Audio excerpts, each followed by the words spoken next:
Good evening everybody, it's Martin Millet here, hope you're going well. Now, I should have actually done a video like this on the 2nd of June because according to this drawing I did in my notebook, it is,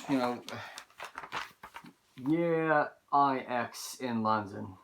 9 years of living in London. Now, I never ever had any desire to live in the British capital because after visiting Birmingham for the first time in 2011, I fell in love with the home of heavy metal because a lot of my heroes were brought up there, like in Black Sabbath, the Judas Priest. But sadly, in a period of 2 years, I had moved to Birmingham 3 times and achieved nothing. But this was pretty much just, both times was like my own fault because I lost motivation. Like the first time, I'd fucked off to Birmingham from Australia, and then like after a month, I was really bad because I thought I should go back to Australia and look like my mother, that's what I did. But then second time, I was a complete arsehole. I was being racist to European Union migrants at the time of the Brexit referendum, giving them the fingers, telling them that you're going to get kicked out, telling them that people from English-speaking countries should be considered for jobs instead of like people from the EU. But that's basically, I had a really bad racist past in Australia, and I was really intolerant of migrants.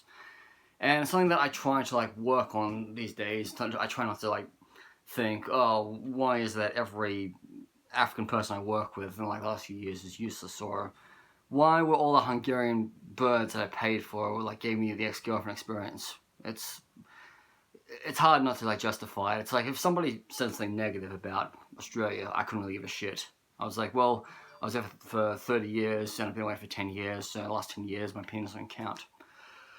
So I moved to Birmingham, like back there, it was like for the 3rd time in December 2016, and I stayed there for, I stayed there until April, and then I took a job in Cornwall after getting punched out in Birmingham.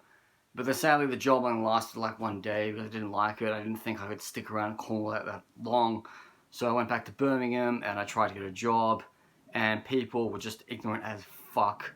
It gave me no decency to send me a job rejection letter. And even, I hate to be racist, but they were really nosy and stupid and asking me why I moved here from Australia when I'm entitled to live in this country. Because I always say on my resume that I'm a British citizen, even though at the time, I basically only had 1 job in the United Kingdom, and all my career was in Australia. So I got really depressed because nobody's hiring me, and there was this one night that because there was no accommodation at the hostel in Birmingham, I actually went to sleep at Victoria Coach Station.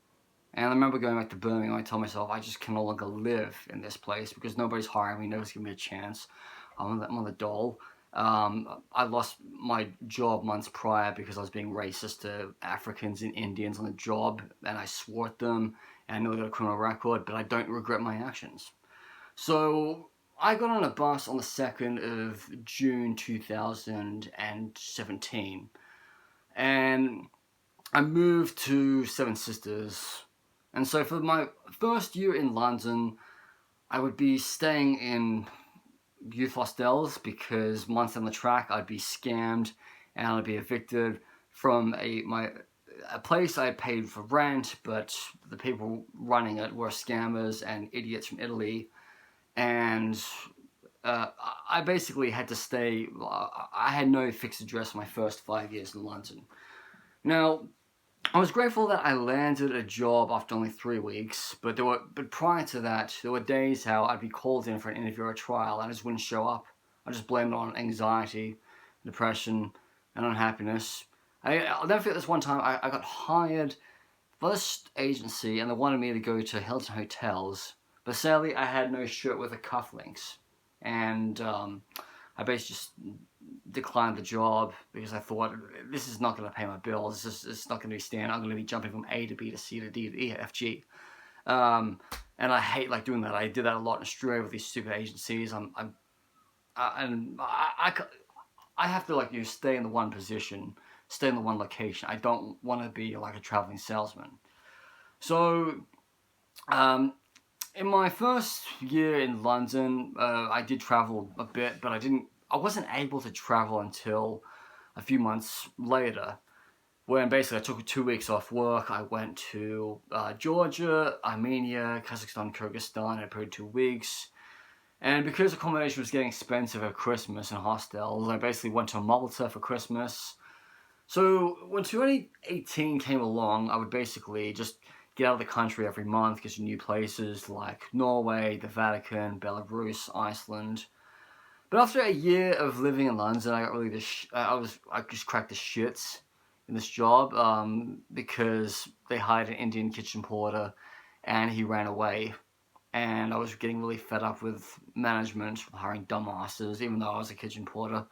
So I went off to Sweden for a whole month, hoping to get anything, and nothing happened because people were being racist to me in Sweden. People were asking me, well, why aren't you Sweden? And I'll never forget going to a synagogue for a tour and being heavily questioned. And I basically told the Jewish community in Sweden, I basically said, disregard this. I basically just said to them, look, I grew up as a racist in Australia, and I've got nothing against Judaism. But if I was a Jew in Sweden, I'd be racist myself and I'd beat the shit out of immigrants who fuck with me. Because, over history presides, if you are of a minority and people disrespect you, you have to fucking stand up against dickheads. And even though, you know, I'm a British citizen who was born in Australia, I have to stand up against people who don't want to hire me because I wasn't born in this country. They're like, oh wait, you remember Sweden? Do you think you could like?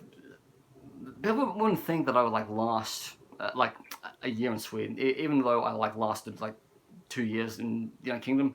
So I went back to London in August 2018, and I stayed on the same job throughout the pandemic until August 2022. Now, after 4 years of living in London, I finally got this place that I'm currently living in. I've been here for 5 years. So I'm grateful that I haven't had to live in hostels in that time frame. And also I'm grateful that I've been able to hold down a decent amount of jobs in like the last few years. I haven't had to change jobs that often, even though I just had to change jobs right now.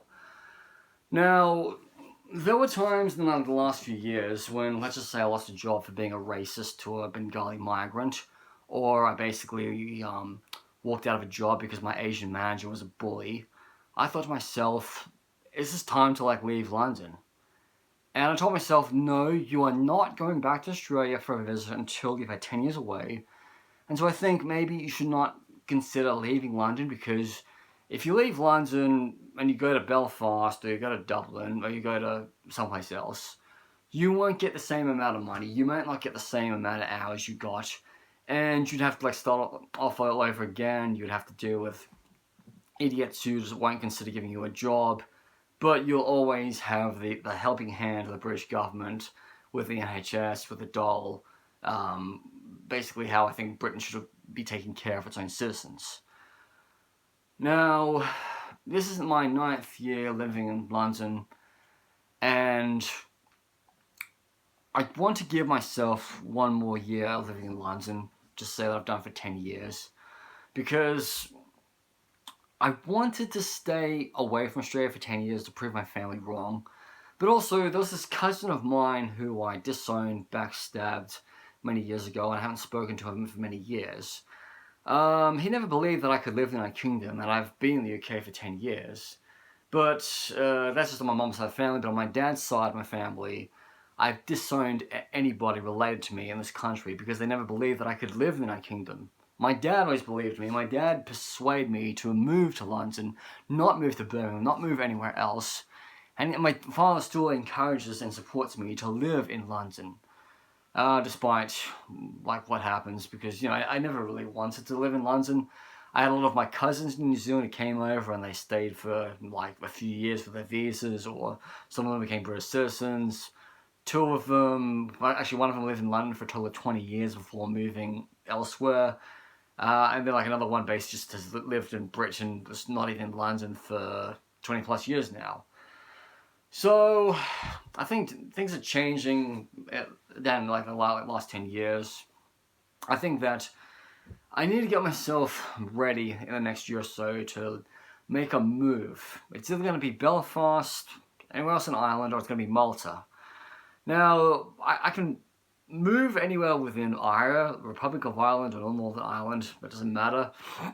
I've also considered looking at jobs, like recently in the Isle of Man, if they could take me in for like maybe 6 months.